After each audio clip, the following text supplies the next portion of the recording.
she's like, oh my God, wait, you can run away to my house. And I'm like, I can? And she goes, yeah. And the door fucking swings open and I knew it was done. I just knew right there. I knew it was done. Looks at me and says, you need to get the fuck out right now. Hi guys, welcome back to my channel. Welcome if you are new, and welcome to a new story time today. It has been about 3 weeks, almost damn near a month, since I have sat down and done a good old-fashioned Dakota story time. And honestly, I was depressed. I wasn't feeling myself. Every time I come out here and do a story time, I could not stand it, but I wanted to get something up because I didn't want you guys to be disappointed or anything like that. And when I did last time's video, which if you haven't seen my most recent video, I don't know what you're doing. Are your post notifications on? Are you subscribed? I'm gonna give you like 5 seconds to do that.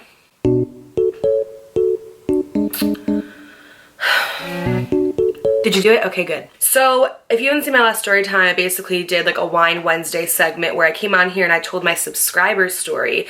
And it was so interesting, so juicy, so much tea, it's unbelievable. But also a really cool and pivotal lesson at the end as well. So you guys should definitely go watch that.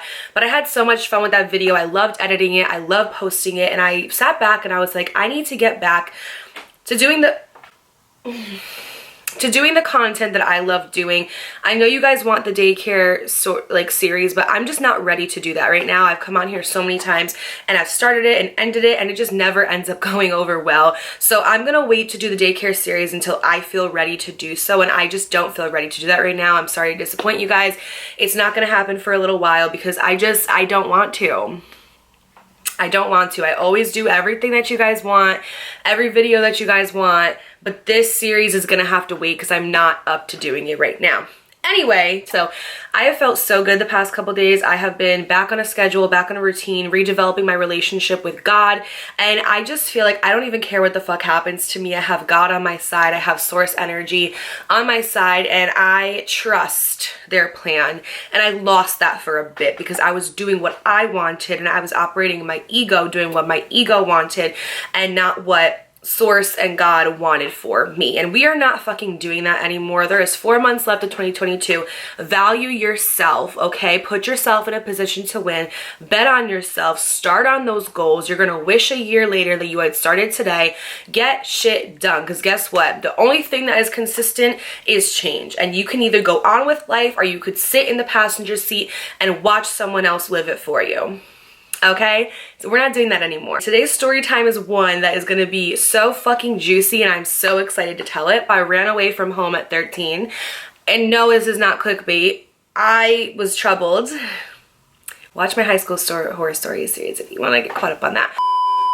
Go ahead and get your wine, get your snacks, get your popcorn, get a notepad, learn what not to do from me. Let's fucking continue. Since we last kicked. By the way, just got in town, and I won't let cumulus clouds all in the sky. Okay, so this first story is going to take place when I was in middle school. Now, I know you're wondering, Dakota, you were 13 years old. What made you want to run away? What reason did you have to run away? You were supposed to be coming home after school, watching Nickelodeon, or watching BET, or watching AOL live music session, going on AIM, having a freaking Hot Pocket, having an Arizona iced tea and living your best life. Well, that wasn't the fucking case because my childhood was traumatic. When I was in 5th or 6th grade, I can't exactly remember. I want to say it was 6th grade. My mom and my dad divorced. So we had this like really beautiful house. It was so amazing. I still drive by it from Stratford when I go to visit my friends. And I want to like one day buy that house just to like be able to, I don't even want to like live in it per se. I just want to like be able to like buy it so I can like rent it out to people and like go and visit it if I want to, or do renovations, because it was a beautiful house, you guys. I literally had, my upstairs room had 2 closets. This bedroom was like literally no fucking other. We weren't like rich by any means. We were always like middle class. And then after my parents divorced, we were damn near poor. But we were always like middle, I want to say, like we had like money. We went on vacation. Like we didn't have money, but we went on vacation. There was always food in the fridge. We did activities and stuff like that, but we weren't like rich by any means, right? But we had like a pretty nice house. It was like a 3-bedroom house, basement, living room. It was a cozy house. It wasn't huge, but upstairs was actually, it was a 4-bedroom house. It was my room, and then directly across was my brother's room. And I remember when we first went there, I ran up to my room and I looked, and it was like a room, and then there was like this little tiny hallway that you went through. On the left and right, there was 2 fucking closets. And I remember I always wanted my room to be blue with sponge painted clouds. So I wanted it to be blue. I'm going to show you a picture to show you what it looks like. But I always wanted that, and we could never do it. But then when we finally got this house and we owned it, my mom was like, oh, we can do blue and clouds now with your room.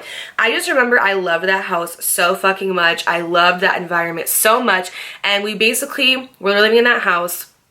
My parents had decided they were going to split, and so me, my mom, and my brother moved into a 3-bedroom apartment, but it was like, honestly, you guys, so small, like the smallest place I've ever lived in. And of course I'm grateful that I even had a place to live.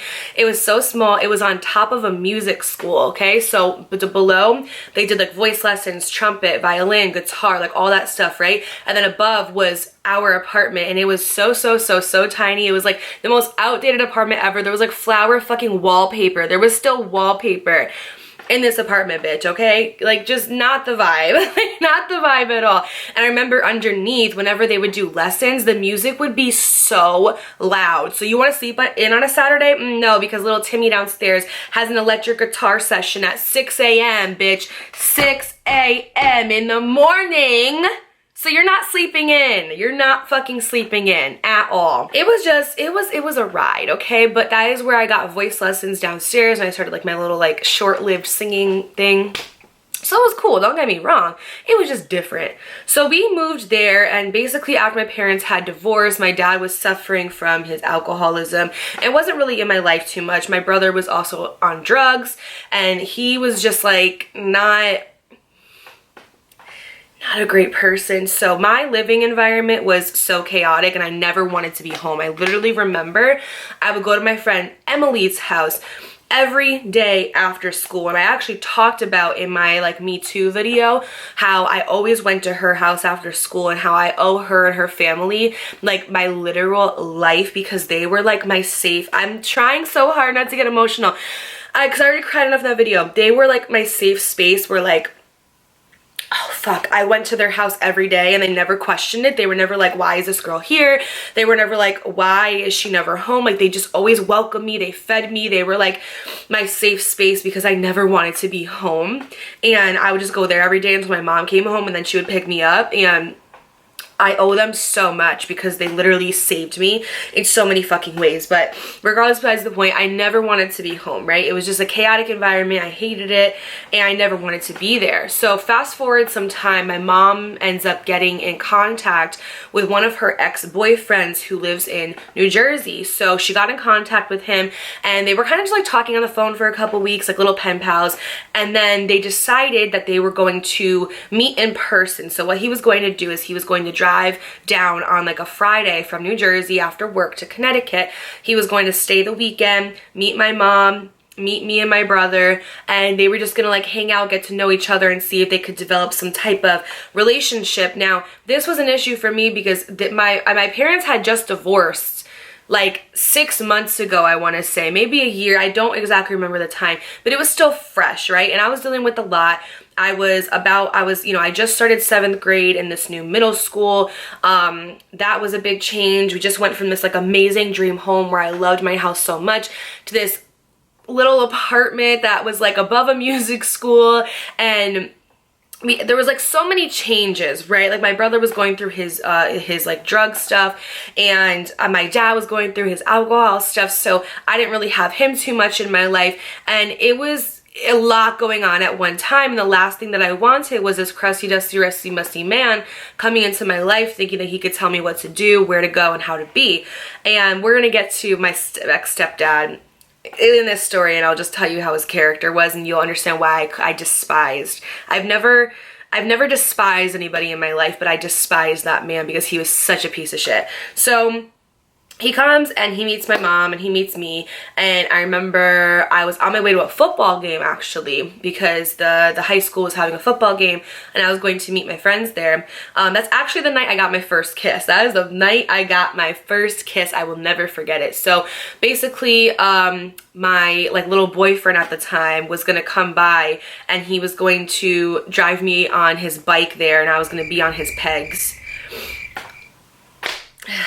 Stop it. Get some help. I don't know what the fuck was wrong with me. And so before I went, my mom was like, oh, you have to meet, you know, oh, fuck, we have to give him a name. I was gonna call him my stepdad. He doesn't even deserve a name in this series. So she's like, oh, you have to, you know, meet him or whatever. And so I was like, okay. So I walked downstairs, I meet him, and he was like, oh, she looks just like you. And that's a fucking lie, because everybody who knows me knows that I look just like my dad. So like, shut the fuck up. And I immediately got like a bad feeling where I was just like, oh, like I don't like this guy. Like I immediately walked out and he had like a 6-pack of Budweiser and was just drinking it. Like, you just got here. You couldn't even like unpack your shit before you... Anyway, so he was like at like the flatbed of his truck having a beer. Him and my mom were talking. He met me. I said, nice to meet you. And then my little boyfriend at the time, his name was David. I'm just gonna fucking say it because he's not relevant to the story, picked me up on his bike, and I was like having to like, I told him, I'm like, don't come to the back of my house. I'm not allowed to date. Go to the front of my house. I was very ballsy. And so he was at the front of my house and we ended up going to the football game. Not a part of the story, doesn't matter. So I finished the football game. I come back home, and my stepdad at the time stayed for the weekend. We all spent like, you know, time together, whatever, and then he went his merry ass home. So over the course of, I want to say that was October, I remember it was fall, so October to November, November to December, December to January, February, March, April, May, my mom and my stepdad at the time, you know, were visiting each other every weekend. So my stepdad would come up one weekend, stay the weekend, and we would all hang out. And then the next weekend, we would go to New Jersey and we would hang out with him and his stepson and my mom. And I hated this so fucking much because I feel like every weekend I never got a chance to do anything, because it was either he was coming up and my mom was like, oh, well, you know, we're gonna go out as a family. What fucking family? As a family, we're gonna go do activities, whatever. And then the next weekend, my friends would be like, hey, Dakota, we're gonna go roller skating. Do you wanna come? And I'd be like, well, I fucking can't, because I have to go with my mom to New Jersey, while my brother was allowed to stay home every weekend and never have to go, but I always had to go.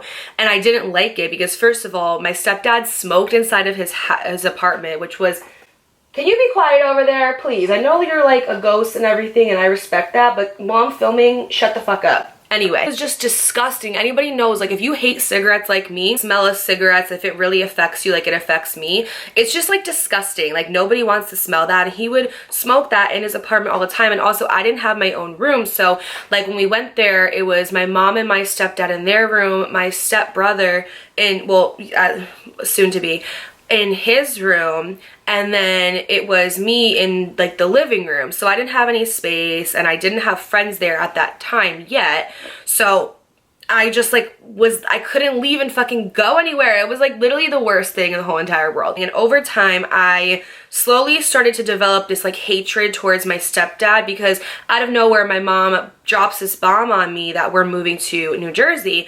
And it wasn't like a sit down like, hey, Dakota, you know, I met this guy, I want to better our lives, I want to improve things. So in our best interest, I think it's best if we get you to New Jersey in a better school system and in a better environment. It was just like, I said something like, I think my stepdad at the table was like, oh, well, how do you like New Jersey?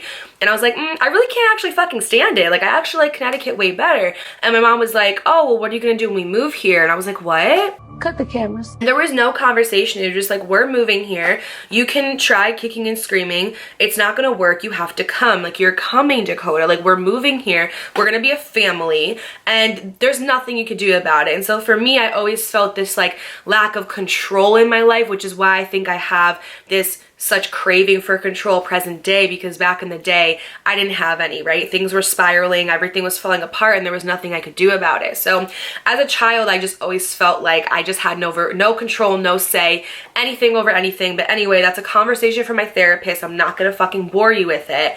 To be continued. Over time, I started to develop a hatred for my stepdad because, number one, he was racist. Number two, he was homophobic. And number three, he was quite frankly just a piece of garbage. Like, he was not a good person. He was an alcoholic, okay? He literally would drink like a 12 to like 24 pack of beer every single day, 2 packs of cigarettes every single day. Half the time when you talk to him, he was literally fucking drunk. So I couldn't even tell you what his personality sober was like, because I never saw the man sober. He was always drunk. I have always hung out with people who, like, honestly, I'm just gonna say it, like, this isn't to sound anything, but like, I don't really hang out with people who are white, and it's not because I don't want to. Like, I do have a couple friends that are white, but I mostly hang out with, like, people, and it just happens, right, who are like Hispanic or black or something like that. And I think it's because, honestly, I gravitate towards cultured people because they just are better people, in my opinion. Like, they just are, honestly, like, not better people, but like, I love, like, cultured people. I feel like everybody has a story,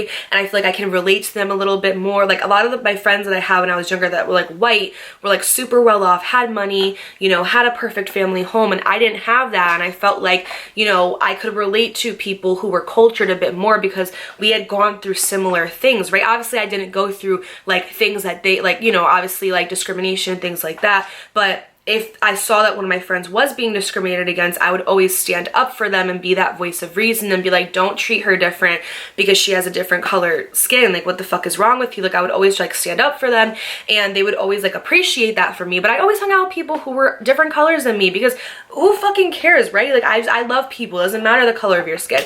But he would always say to me, like, don't you have any friends that are white? And I'd be like, no. Why does it fucking matter? And I did, but like, I didn't really hang out with them that much.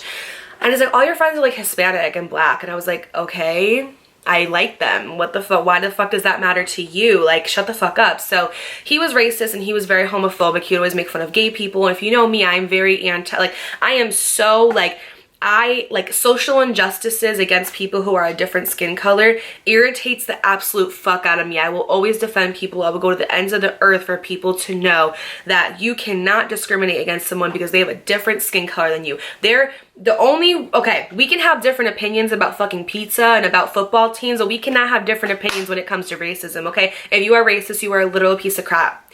There's no ifs, ands, or buts about it. If you are racist, you are a piece of actual shit. There's not a person in this world that is racist and a good person. Like, those things don't coincide together. And there's also no person in this world who's a good person and homophobic. Those things don't coincide together. If you're homophobic, you're a piece of shit. If you're racist, you're a piece of shit. Thank you for coming to my TED Talk. Anyway. So I didn't like him because of that. And I also just feel like he didn't treat my mom very well. Like, I didn't see him really ever like talking nicely to her, anything like that. And I just thought he was a bad person. Like, if I'm being honest, he just wasn't a good person. So I developed this hatred for him, which really divided me and my mom because I couldn't stand her boyfriend. And so me and my mom during this time from 7th grade, like my whole 7th grade year, we didn't get along. We fought constantly. I was grounded all the fucking time because we were always getting into fights.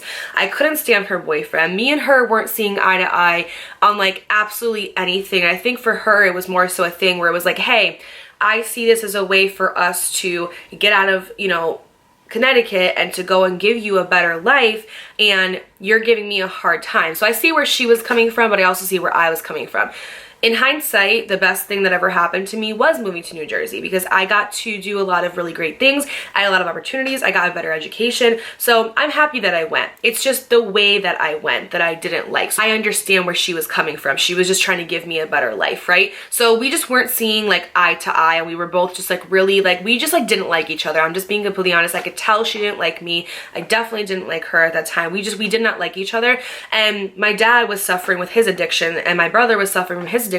So I didn't have anybody. So let's get into how I ran away, because I know it's what you're all here for. Sorry y'all, outfit change. I wasn't feeling the dress anymore.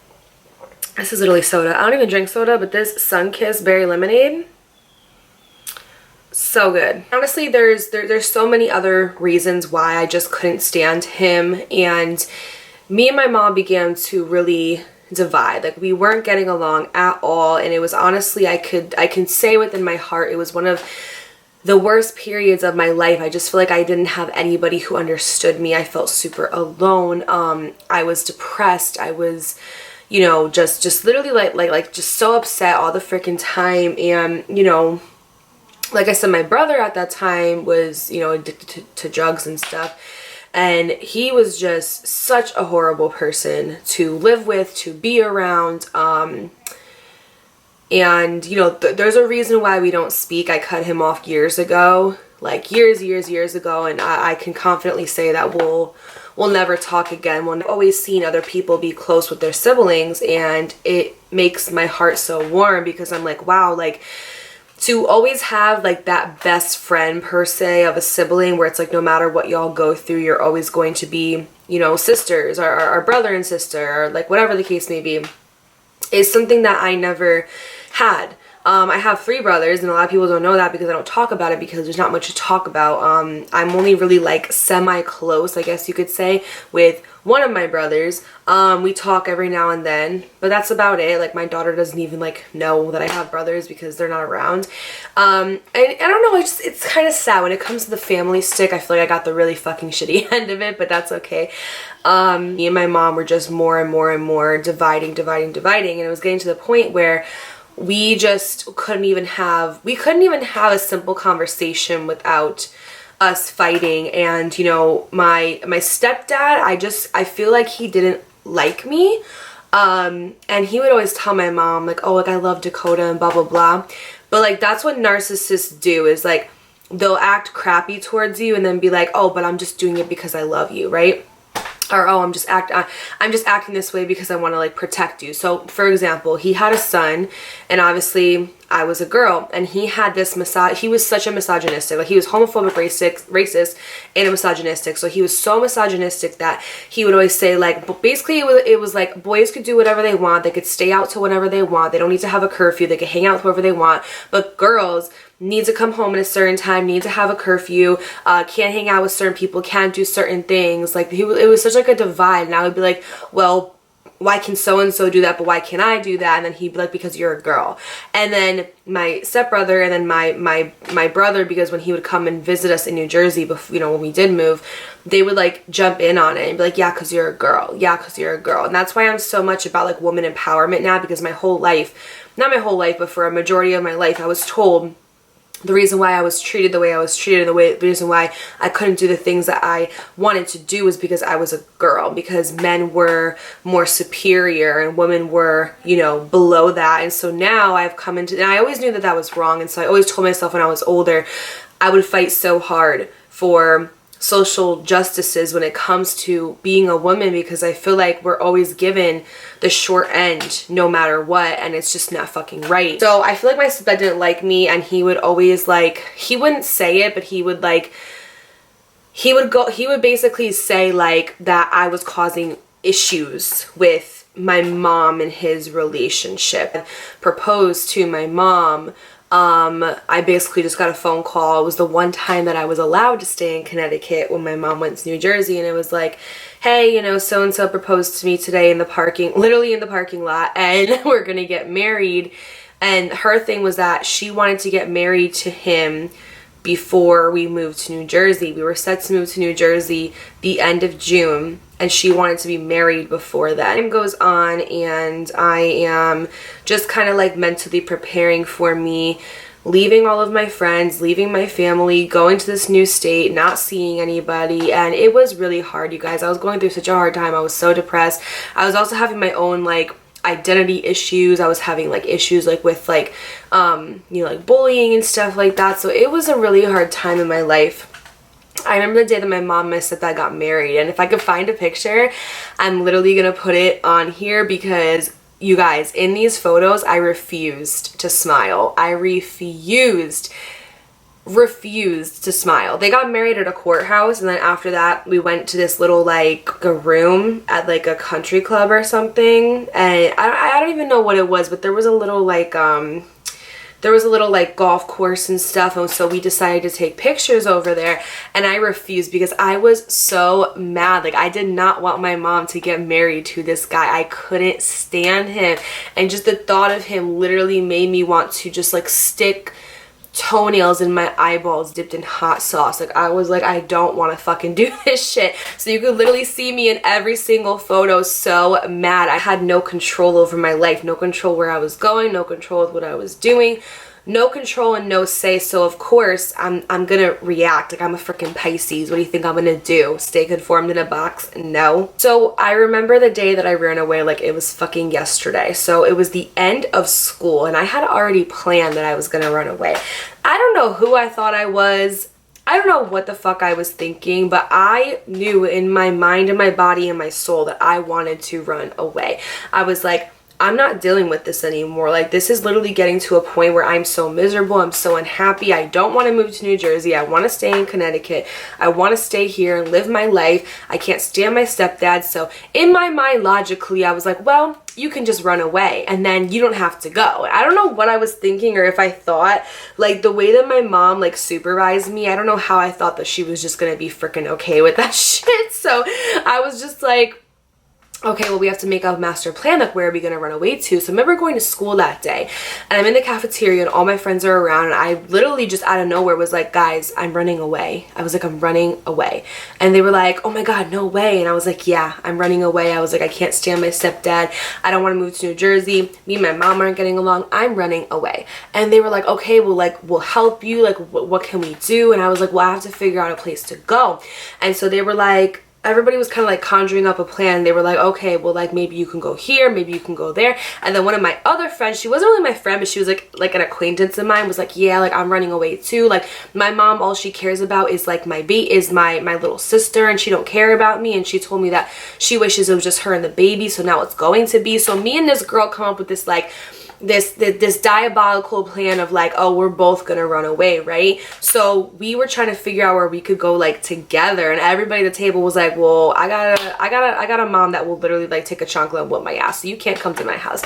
And then like we just basically figured out, we're like, okay, we're gonna have to not do this today, we're gonna have to do this like another day and like think about shit more, right? So that day from school, I remember I'm like walking home, and I remember I saw one of my friends, and her name is Amanda, and that's her real name, and she went to a different school than me. So I went to Worcester and she went to a Catholic school. So I remember I was walking, because after school we would always walk to this little corner store. If you went to Worcester or Flood, you know. If you know, you know. We would go to this little corner store at the end of every day. Every Friday, everybody would walk home, and there would be this little corner store, and we would all gather there, and we wouldn't buy shit because we were broke as fuck. And we would literally all stand outside of this corner store. We'd have like rap battles. We would sing like Tanisha Kelly. Like, we would have all of our iPods, and we would all just like stand there and, you know, shoot the shit and talk or whatever.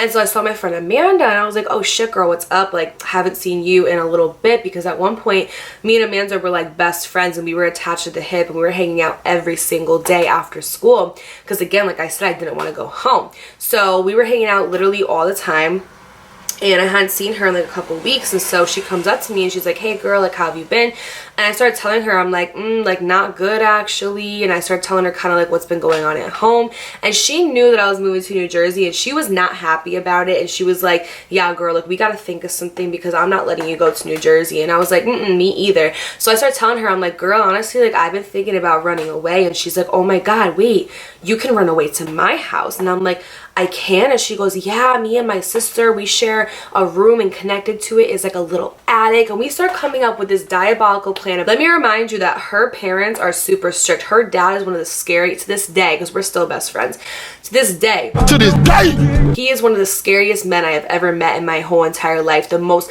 intimidating, scariest men I have ever met in my entire life, right? So we start coming up with this plan, and I'm like, okay girl, like, I'm gonna do it like tonight, like, I'm gonna come tonight, like, I'm not fucking around anymore, like, I'm coming tonight. And she's like, okay girl, yeah, like, just let me know when you're on your way, I can sneak you in. At this point, Amanda had been like very seasoned when it came to sneaking people into her house. She knew exactly what entryway to bring people in. She knew how to make it to the point where you couldn't hear anything. So we basically had this plan through and through. So all I needed was a reason, right? So I knew that if I basically had like picked at my mom enough, that she would have like screamed at me, and that would have given me motivation to do what I wanted to do. So I remember this day like it was yesterday. My mom came home from work, and she was like, oh, we need to go upstairs and we need to pack the attic up. And I was like, oh, okay, like, I'll be up there in a minute. So we go upstairs and we go to the attic, and we're like packing stuff up or whatever. And I don't remember to this day, I can't remember like what I said or what I did, but I said something and it pissed my mom off so much that she had like a box in her hands and she didn't throw it at me. Like I say she threw it at me, but she didn't throw it at me. But she had a box in her hands and she went to go like hand it to me, but she was mad at me for whatever I said. So when she went to go hand it to me, she kind of like went like this with it, and low-key like it pushed me a little bit. And that was my motive right there. That was enough for me to be like, fuck this, fuck all of this shit, I'm running away. So remember, I went down, I will never forget to this day, I ran downstairs, I grabbed a little notebook and I wrote on it. And I literally wish I had the note still, but I don't have it anymore. And I literally wrote on there and I was like, hey mom, it's Dakota. Like, of course it's fucking Dakota. Who the fuck else is it gonna be, bitch, Casper? And I'm like, after you threw that box at me, I just can't live under these conditions anymore. I was 13 writing this shit. I was like, I'm just gonna go away for a couple of days. I just need to clear my head. Don't worry, I'll be back. I just don't know when. Please don't call me. Please don't come looking for me. I'll be back soon, but I just need a break from you right now. Literally wrote that, put it on my dresser, packed my shit, and for some reason she was still upstairs. I guess there was like a lot in the attic to pack, so she was still upstairs. So I grabbed my black backpack and I look at my cat. My cat was fucking like laying on my bed, right? He was just like staring at me like, bitch, don't do it. And I was like, I'm gonna do it. I'm doing it. Sorry, but it's happening. I grabbed my bag and I go down the stairs, right? I walk down the stairs and I turn around to make sure that she's not coming, because if she were to walk past me, she'd be like, what the fuck are you doing? Why are you going downstairs? Like, there's no reason to go outside. We didn't have like a deck or anything like that. So I make sure she's not coming and I bolt it out the door. When I tell you, I start running for my life. And I had a good like 15 to 20 minute walk to Amanda's house because she did not live close. Driving wise, kind of, but walking, it was like a 20-minute walk. You guys, a 20-minute walk turned into an 8-minute run. I'm not even kidding when I tell you I did not stop once. Okay, well, I maybe stopped once or twice to catch my breath because I fucking hate running and a bitch low-key can't breathe. But I started bolting it, right? And so like I texted my friend and I'm like, hey girl, like I'm coming right now. Let me know what to do when I get there. I have my phone with me. Like, should I bring it? Should I not? What if they could? Because in my mind, I'm like, I don't know how this works. Like, can a police officer, like, you know, track your phone? Can they like do like cell phone ping towers? Like at the time it was like a Nokia flip phone, so I didn't think that they could do that back then. Maybe now with like an iPhone. This was like literally 2007. I didn't know how these things worked, and so all these scenarios as I'm running are running through my mind, and halfway there I start to regret it a little bit. And I'm like, Dakota, you're fucking stupid and you're gonna get caught. I'm telling you right now, there's no way this is gonna work out.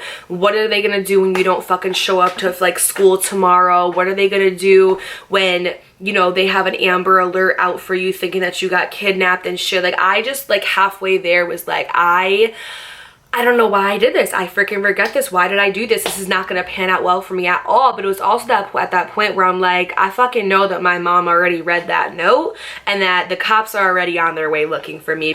So I was like, well, I'm already out. It's kind of like when that Mean Girls quote where she's like, I have to go home because I'm grounded. And Tina Fey is like, you're already out. I was like, I'm already out. I might as well finish this mission. I finally get to the street of where she lives and I call her when I'm like halfway down the road and I'm like, hey girl, like I'm almost at your house.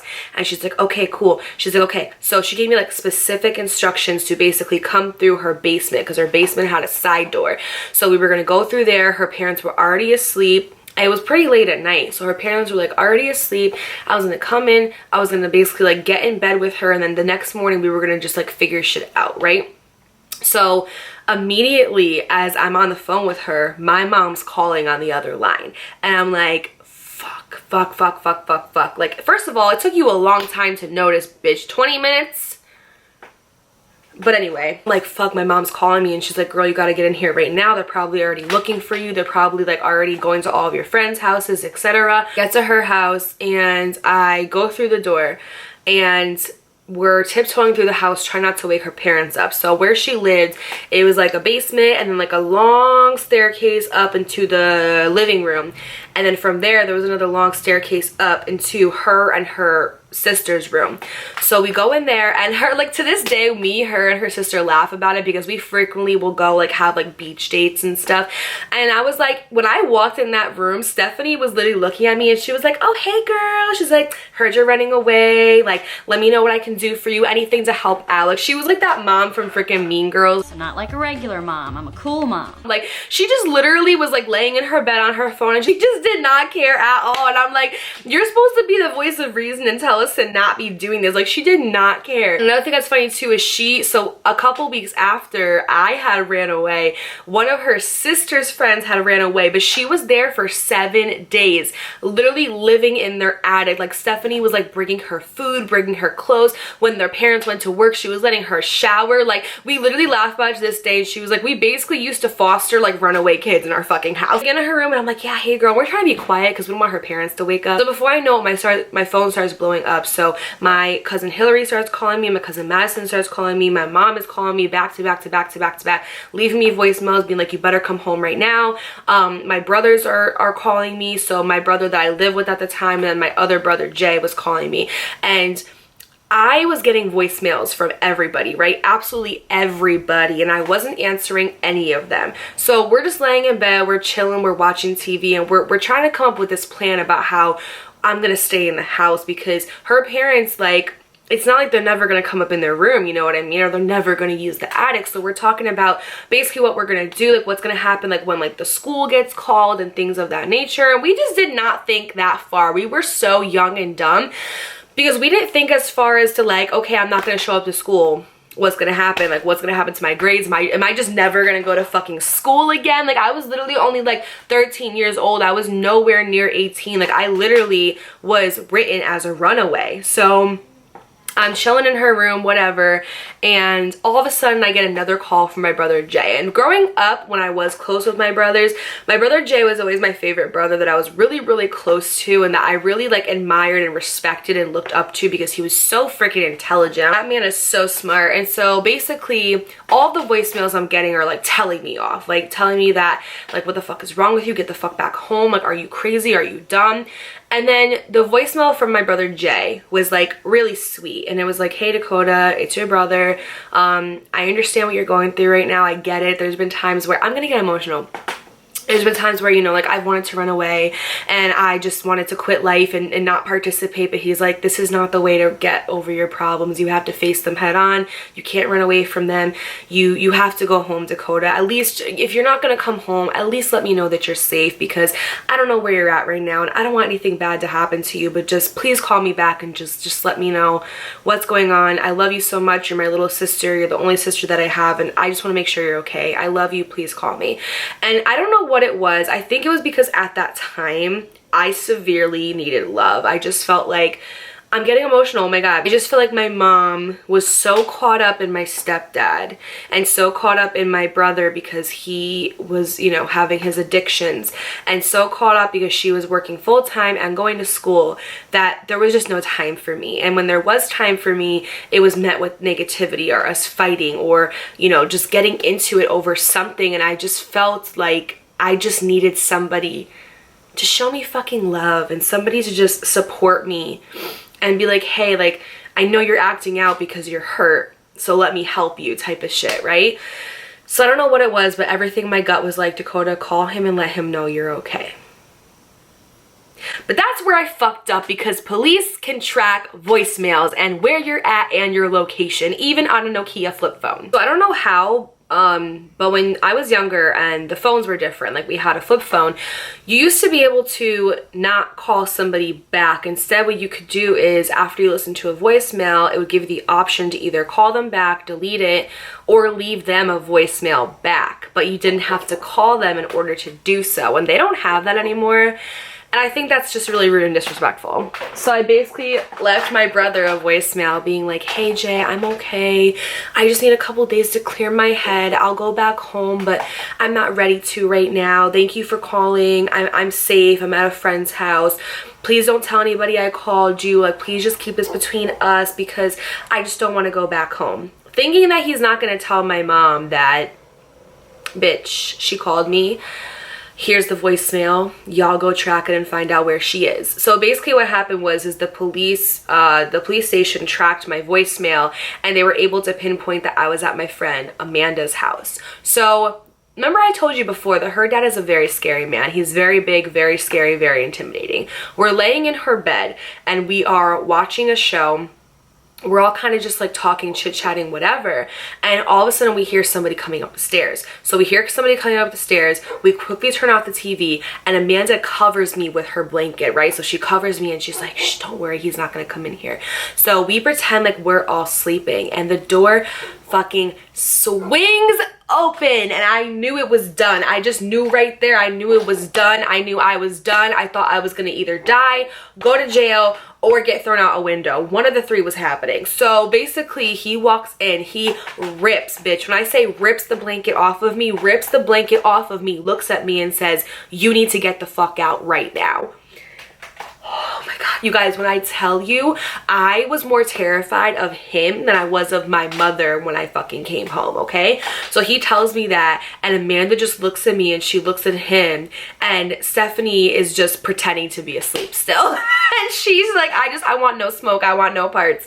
So he leaves the room, and me and Amanda just look at each other and we're just like, oh my God, what the fuck? Like, how did he even know I was here? I don't understand. We were being so quiet, you guys. There's no way that he heard us talking.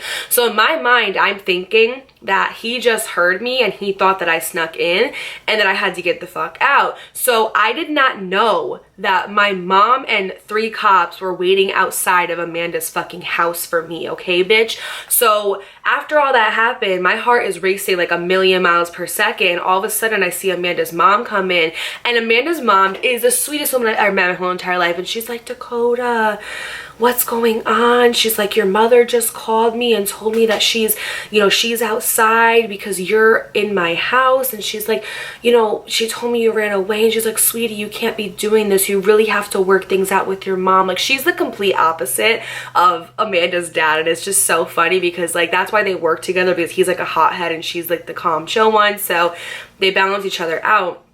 And so I look at her and I'm like, wait, my mom's outside? And she's like, yeah, your mom, the cops, everybody's outside waiting for you, honey. And I was like, how did they find out I was here? And she's like, I don't know. So basically what had happened was Amanda's parents were sleeping. They get a knock on the door and it's a cop, and he's basically saying, hey, sorry to wake you up, but there's a runaway that's in your house. Imagine being Amanda's fucking parents and hearing them say, there's a runaway in your fucking house. Imagine what her dad and her mom were thinking. Like, I put them in such a horrible, uncomfortable position. To this day, because we're also, you know, we're still friends, I feel so bad. Like, I still apologize this day because I'm like, what was wrong with you? You not only affected you, but Amanda's family, Amanda, her sister, because she got in so much trouble for that shit. I affected my family because they were all worried sick about me. Like, it was just a really bad time. All my stuff together, my backpack, I put my shoes on, and I walked downstairs. And you guys, to this day, I can literally picture in my head the smell of the house. I could picture the hallway light being on. I could picture her dad standing outside the door, just like his arm crossed, just looking at me like this.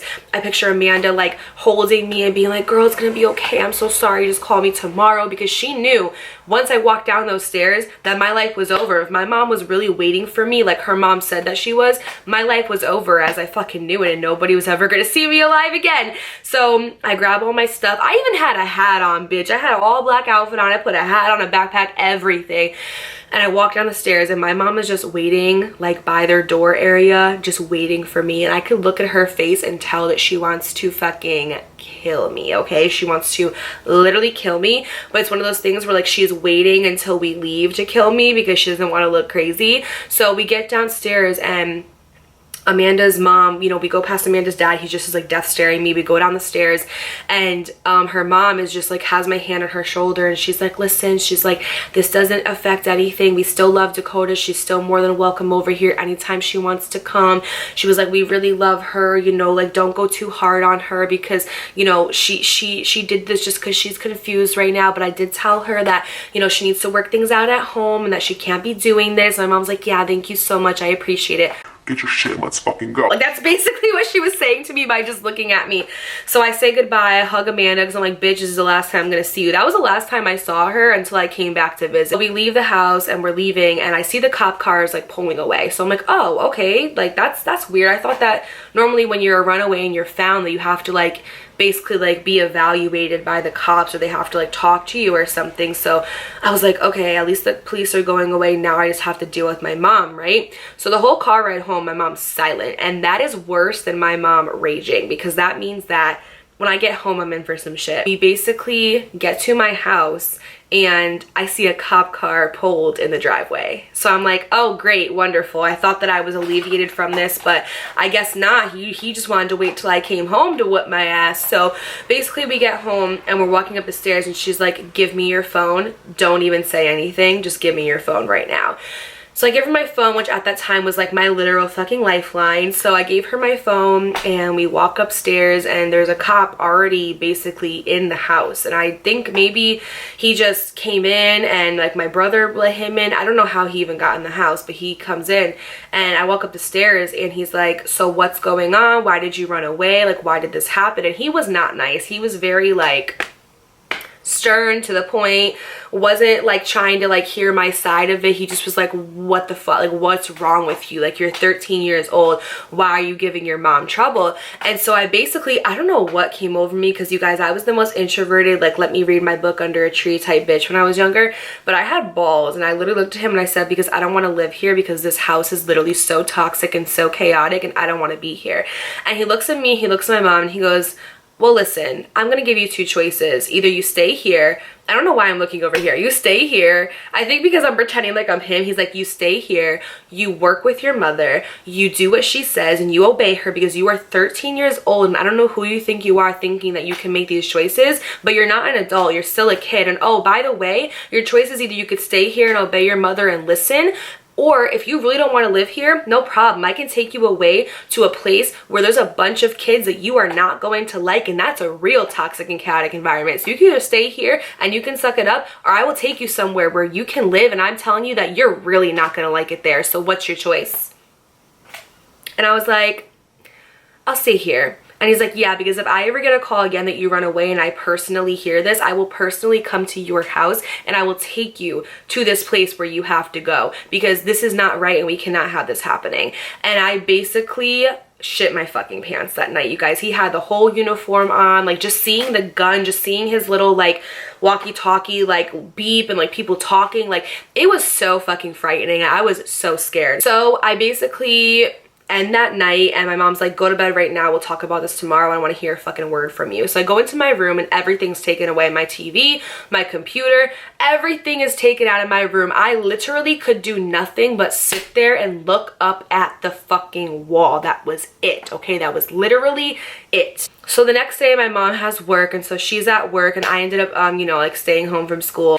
I get a knock at the door and I'm like, who the fuck is here? Like, that's so weird. And I open the door and it's my mom's best friend, and she comes in the house and she's like, Dakota, like this is not like you. Like, I never remember you being like this. This was my mom's best friend that literally saw me grow up from the ages of 2 days old to now 13. So she was like a second parent to me.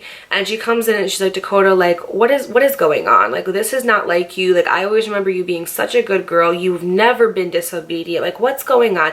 But she was saying it in a way where it wasn't accusatory. It was like, talk to me. What's going on? There's something wrong here. I want to get to the bottom of it. She's like, I told your mom that I was coming to talk to you. And so I sit there and I just start crying my eyes out, because she felt like a safe space to me. And I start telling her everything about how I've been feeling, what's been going on, how I can't stand my stepdad, how I'm not comfortable, and just how I hate him so much and I don't want to move to New Jersey, and that, you know, like I am just so upset with how my life is going and I'm so depressed. And she just hugs me and lets me cry, and she's like, listen, like I understand and I get it, and I wish there was something I could do. I wish I could have you come live with me. I wish that I could do something. I wish I could keep you guys here, because trust me, like I don't want you or your mom moving away either. But she's like, listen, at the end of the day, you know, you're 13 years old. I know it sucks. I know it's not fun. I know that you don't like this, but you have to go where your mom is going. Dakota, where else are you gonna go, you know? And she's like, I understand, and you could either, you know, stay here and you can just, you know, enjoy this last month here in Connecticut, or you can be upset about it and you can fight tooth and nail, but at the end of the day, you still have to go. And I was like, you know what? You're right. Like, you're 100% right. I absolutely agree with you, and I think I need to start just enjoying the last couple weeks I have here and facing the fact that I have to move. Like, at this point, I had been fighting it so much.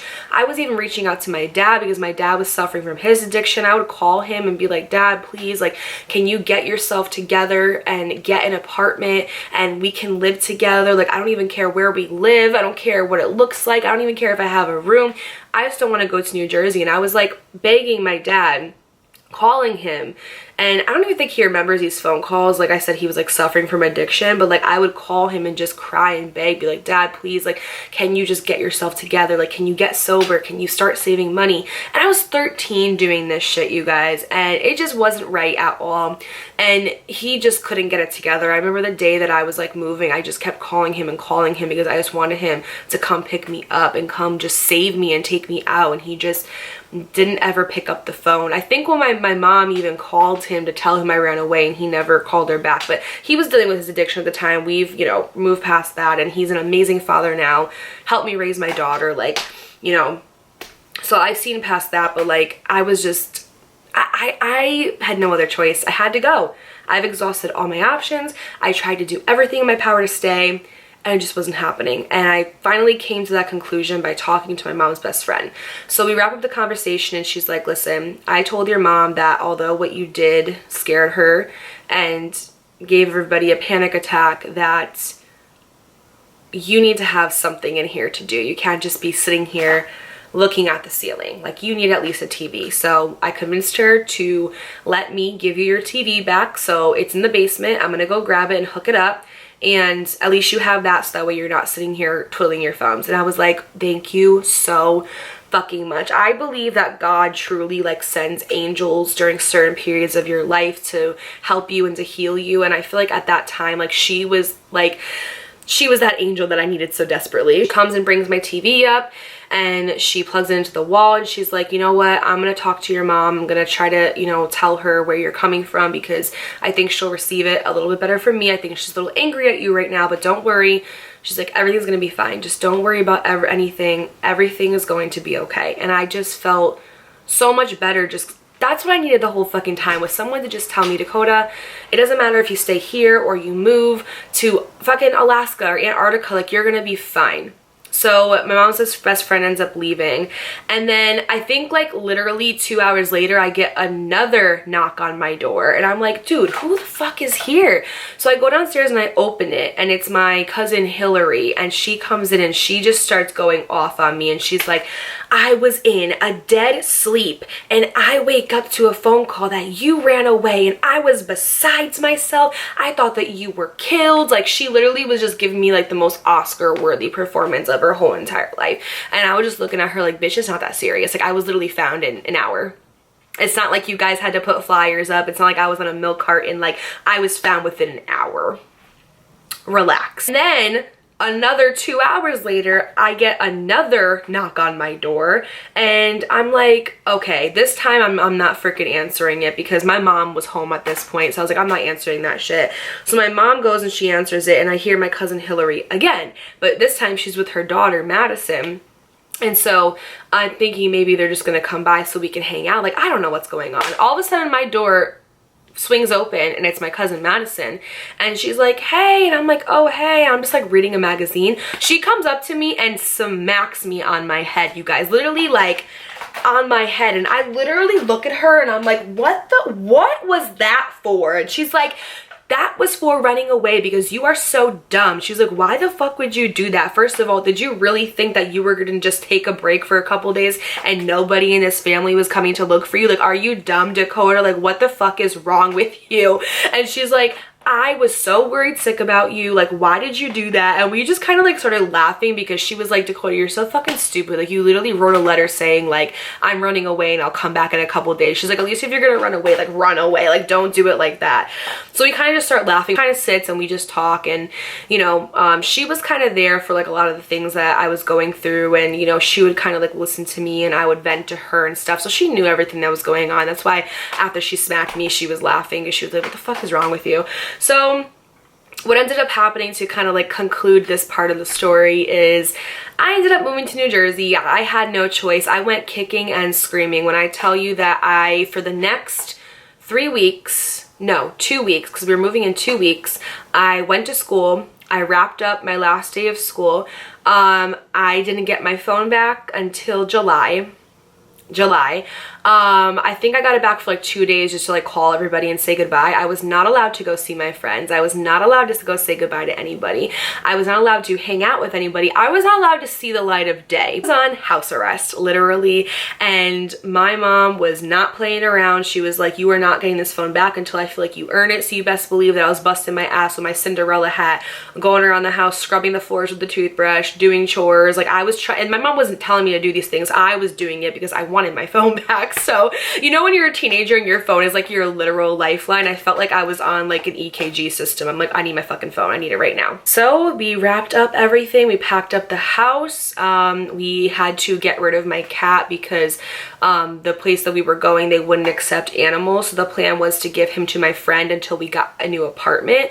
And then he was supposed to come back and live with us. But my mom was just like, I'm just gonna keep him there because at this point they've already had him for like 4 months and I feel bad taking him back, which was heartbreaking. My cat got taken away from me, didn't get to say goodbye to my friends. I was basically ripped out of my hometown from all my family, my friends, and everything that I knew. And we got into our car and we packed it up and we made our way to New Jersey to start a new life. And if you want to find out what that was like, just go ahead and head to my high school horror series playlist because it will tell a lot of the details and things that happened that I went through, and that will explain it a little bit more better and more in depth than I can with the short time I have left of this video. So yeah guys, that is the time that I ran away at 13. If there's any advice I can give anybody out there who's thinking about doing this, is don't, because it makes things worse than just staying and kind of like writing it out until you're 18 and old enough to leave.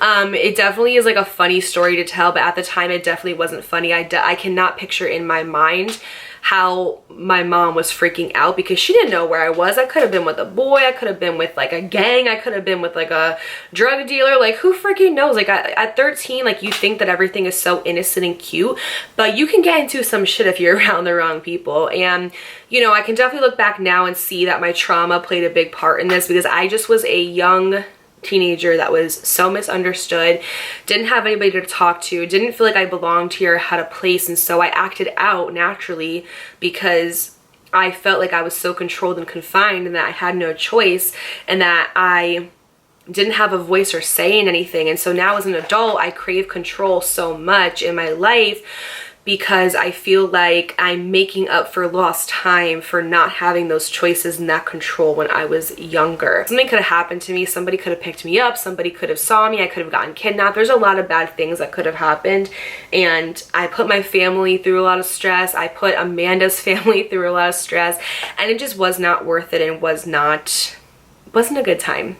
My friend Amanda and I are still best friends to this day, and her mom like still like remembers like me doing that, but her family is kind of like my family, and like they love me so much and they are like proud of how far I've grown and how far I've come. And you know, it's just funny because like we sit back and we talk about this like present day and we just like burst out into tears from fucking laughing so hard because we're like, what do we think we were gonna do? And they dead ass were just like housing runaway kids in their fucking house, and it was just like a thing and it was hilarious. Hope you guys enjoyed today's story time. If you did, don't forget to give it a huge thumbs up. Click that subscribe button, it is free. Join our Coda Crew family and turn your post notifications on by clicking the bell icon in the corner so you're notified every single time I post on YouTube, period. Follow my personal development podcast. It's called Sis Let's Heal, available on all streaming platforms and always in the link in my bio.